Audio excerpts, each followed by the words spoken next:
ആമനർ റസൂൽ നമുക്കുള്ള കാവലിന്റെ മന്ത്രമാണ്.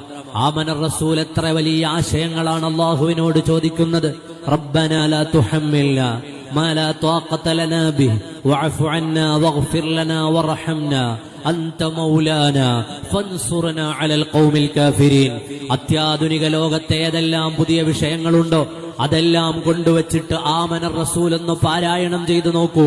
ആമനർ റസൂൽ അതിനെ തൊട്ടെല്ലാം അല്ലാഹുവിനോട് കാവൽ ചോദിക്കുന്നത് കാണാം.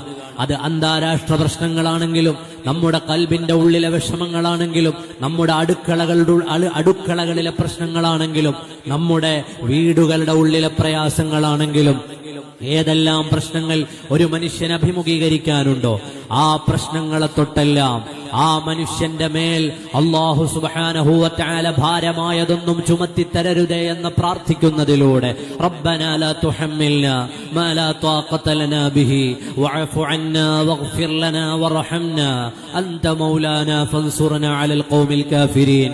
ഓ പ്രിയപ്പെട്ട മുഅ്മിനീങ്ങളെ, ആമനർ റസൂൽ നമ്മുടെ ജീവിതത്തിന്റെ ഭാഗമായി സ്വീകരിക്കുക. നമ്മുടെ വീട്ടിലെ സ്ത്രീകളോട് ആമനർ റസൂൽ ചെല്ലാൻ നമ്മൾ പറയുക. സ്വഹാബി വനിതകളെ തൊട്ടു കാണാം, ആമനർ റസൂൽ ഓതാത്തവർ അവരിൽ ഉണ്ടായിരുന്നില്ല.